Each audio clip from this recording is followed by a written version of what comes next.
Hey everyone, I'm Emily, studying my Masters in Exercise Physiology at Southern Cross University on the Gold Coast campus. Today I'll be chatting with some of the health and exercise experts who will be answering all your questions on how best to prepare for your running event.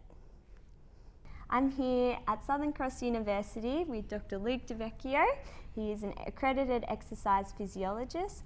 Luke is an expert in running preparation, injury prevention and recovery. So Luke, our first question for you today is from Jen from the Gold Coast. Her question is, hi, I'm a beginner runner, I'm in my 40s. Can you suggest me some training and diet requirements? I really need some motivation. Sure, and I think the best thing we can do here is make sure we start gradually and carefully so we don't overdo it. What we don't want to do is you end up injured and not being able to do the run at all. Yep. So in this instance, I would highly recommend a graded and graduated program like the Couch to 5K, for example. Why I recommend this program is simply because it will allow you to slowly but carefully build up your tolerance to running. Yep. Because if you don't have a plan, it's likely you might go out and try and run maybe 3 or 4Ks, and that might be just too much for your body, and you wake up the next day sore, and if that keeps happening, all you do is get sore and sore until you get injured. So it's really important you have a structured training program that's gradually progressed, so it gives you a chance to build up your tolerance slowly and carefully. Yep, perfect. Thank you, Luke. Our next question is from Chloe from Brisbane, a bit more specific. I'm training for the 10K run. I was wondering what tips you had for reducing knee pain. Would a knee brace be beneficial or not? I have had a few problems with my knees in the past during my runs. I feel pain is holding me back. Any advice or tips are bestly appreciated. Wow, there's a lot in that question. Firstly, if your knee pain is actually getting painful, quite painful, you should go and see a physiotherapist, someone who can actually make a diagnosis on the pain to make sure it's nothing more sinister. But to work around it, again, it comes back to a graduated training program. Most people don't follow a graduated training program, and without that structure where you slowly but carefully build up the amount of running you're going to do, you expose your body to too much load too quickly. And the result is that your tissues, like your muscles, tendons and ligaments, they're not quite ready for all this load, and that's why things start to hurt and ache. So first thing is, get your knee looked at. Second thing is, like I answered before, get a structured training program that gradually progresses the amount of running you're going to do. And then thirdly, and probably equally importantly, is make sure you look at your footwear, because if your footwear aren't right and your foot isn't landing in the right position, that's going to exaggerate the loads all the way back up the body and definitely towards the knee and the hips. So there's some things that you can think about applying to try and resolve that. But most importantly, make sure you get someone to look at your knee first to make sure it's not too sinister. Perfect. Thank you, Luke. I think Chloe will definitely appreciate that answer. Gavin from Brisbane. A lot of people have written and asking shin splints. Gavin's question is, can he avoid shin splints? Are there any stretches he can do to help with them? Yeah, absolutely. And again, this is a general rule of thumb that there's lots of causes of shin splints, but certainly there are some stretches that would help. Because it doesn't help to have overly tight calf muscles. So we've got two stretches, the soleus calf stretch and then the gastroc calf stretch. It's important that you stretch both calf muscles and you do so regularly, so you're making sure that you're stretching before and after running. I'd also recommend you do some self-massage on those muscles. So rolling, using a foam roller for the calf is really good. That can help also get rid of any knots that might be building up. But ultimately and importantly, it's also your footwear, it's how your foot is landing. It's really important that you land on the forefoot and you land in a neutral position. So what that means is we don't want to roll in, which is pronation, and we don't want to roll out, which is supination. So you might need to get the help of an accredited exercise scientist or physiologist, or even a podiatrist that can look at your foot to make sure your footwear is correct and that your running mechanics are sound. Perfect. Thank you, Luke. Our next question is from Roseanne from Melbourne. I am currently training for the Gold Coast Marathon and I don't come from a background of running. I strength train, haven't really prepared for something so cardio to endurance based. I've realised 3 weeks into my training program, which consists of 3 runs per week, that my knees are so sore. Besides from investing in new shoes, is there anything else I can focus on to protect my knees? Another knee one. Yeah, it is. And look, my answer is very similar to the previous questions, but in all of these situations, a very important muscle that we need to consider strengthening for running is our hip, because it's our hip that steers our pelvis, and our pelvis steers our knee and it steers our foot. So if the hip is weak, then it's very clear that your running mechanics mightn't be optimal, and that might lead to the excessive pressure in your knee. Yeah. So even though you've been doing weight training, you might not have been doing some specific hip strengthening exercises, and sometimes the best way to strengthen the hip is actually doing exercises on one leg. So that's important. Another thing is important, yes, it is important to check your footwear to make sure that the soles of your shoe and the shoe structure itself fits the mould of your foot. Again, I would recommend a podiatrist for that. And even though you've been doing weight training, you've made this switch to aerobic training, and your body's just not conditioned to those loads. Yeah. It's not conditioned to the 3 to 5 times your body weight and impact forces coming back up your body every time your foot hits the ground. That's a lot of load on your body. And it takes time for your body to get conditioned to those stresses. Yeah. So if you've been in the gym, you've been lifting weights, that's great. It's conditioned some of your muscles, but it's a specific response to the running itself that you need exposure and time gradually to build up a tolerance to. So once again, a graded program would really help you. Yeah, thank you. Okay, Michael from the Gold Coast, he asks, I keep running out of breath. Is there anything I can do to run faster without running out of breath? Certainly, and that's quite a common problem when people start a running program. Sounds like to me you're just simply probably trying to run too fast. So, and without knowing your fitness level, we would then identify perhaps what your ventilation threshold is, and what that means is you run at a pace that your body can keep up with, that the systems in your body that supply your muscles with oxygen can keep up with the pace.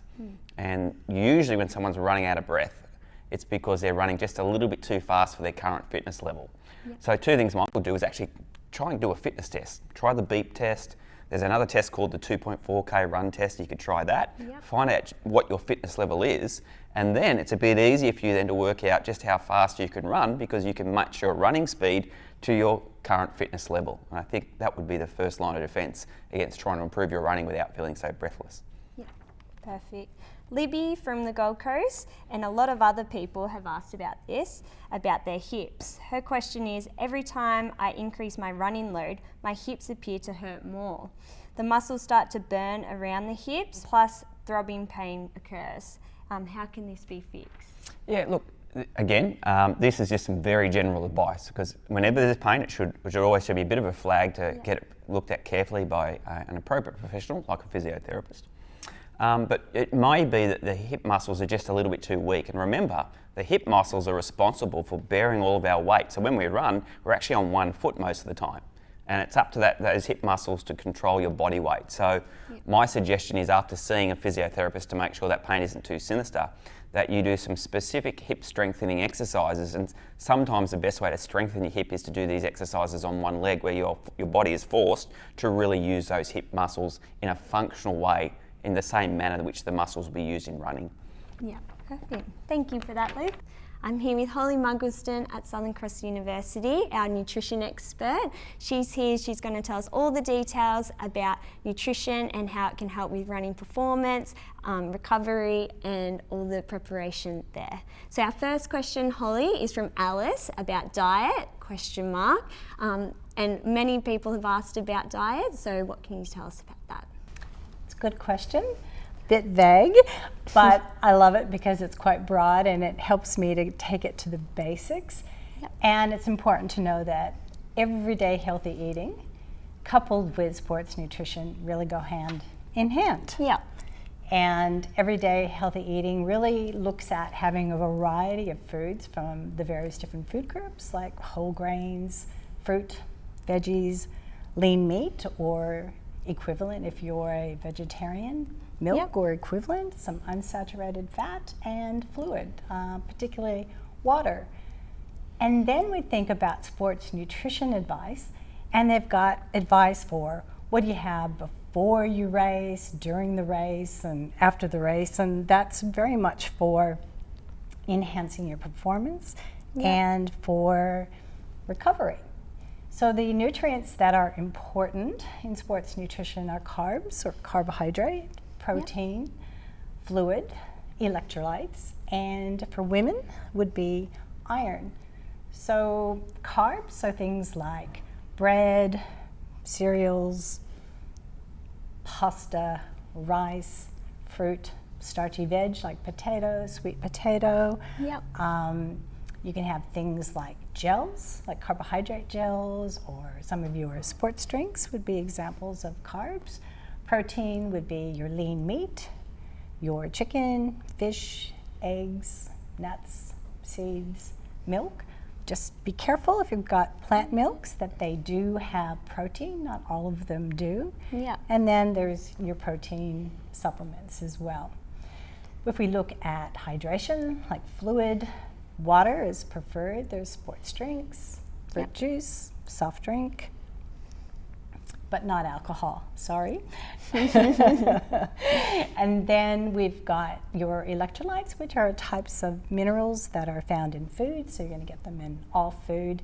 And then for women, iron is important, and that's lean red meat, chicken, salmon, leafy green veggies, the nutrients that are really important, and how you kind of, having a variety of foods each day, such as I described as everyday healthy eating, will help to get those nutrients. And then I think with some of the other questions that you're going to have for me, we can expand on, carbohydrate and protein and so forth. Yeah, perfect. That's great. So one of our specific questions next is from Vanessa from Gladstone. Really specific, what is the best type of nutrition for a fit 45-year-old female? She's a runner who averages about 50 to 60 kilometres a week. What could be the best nutrition to her to help last the distance of an actual marathon? Okay, well, first of all, having a healthy everyday diet is very, very important. So that's the first start. Yep. And that's really good that this question leads on. Yep. Okay, a couple weeks out from the race, carbs are a priority. So it really pretty much depends on the intensity and the duration of training. So the longer you're actually running, so you are running quite a lot, so you're going to need more carbohydrate than, let's say, someone who does shorter training of a lesser intensity. So having adequate carbohydrate at every meal is really important in snacks. So it may mean if you're getting a bit fatigued, you might have to step it up a bit. Yeah. After your race or after your training, you need to have some carbohydrate, and that helps to replenish those glycogen stores, and need some protein, which is building blocks to help repair any muscle damage or build muscle. And then you're having fluid. So 150% of the fluid loss in sweat should be replaced, and ideally water, but sports drinks are okay, milk. And I think that should hopefully answer that question. With Vanessa, perfect. All right, on to our third question here. It's a bit more in-depth as well. Ishim from Gold Coast Hinterlands. The question is, hi there, I often get an upset/irritated tummy when running. Are there certain foods that I should avoid eating 1 or 2 days before the marathon? I found out, for instance, that green beans cause irritation. Should I stick to oats and carbs before running? Okay. What do you think? Good question. And it's known as runner's gut, and it's very common for runners who do long distance. Okay, green beans, we'll keep that in mind, but also there could be some other things as well. Yeah. Okay, so generally the advice is to have your meal at 5 p.m. the day before the race. So you get an opportunity to digest everything that's sitting in the tummy the next day. The meal that you would have would be 2 to 4 hours before the race. It should be small, light, low in fiber, okay, and those green beans are higher in fiber, so low in fiber. Oats would be fantastic for that. Low in fat, and also low in protein. So it would be white bread instead of whole grain bread. Oats for cereal, that's okay, but stay away from the really high fiber cereals in the morning of. If you're going to have any milk, it should be skim milk or diluted with water, so you're cutting down that fat. If you're having toast, don't have margarine or avocado or butter. Have jam or Vegemite would be okay. And stay away from really concentrated sources of sugars right before the race. So no fruit juice. Better to have water or a sports drink.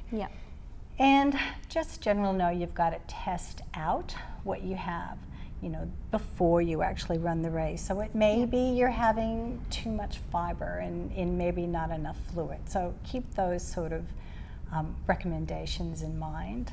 Yeah, perfect. Thank you, Holly. You're welcome. Thanks. Thank you everyone for joining us today as we chatted to our health experts, and good luck with all your future running.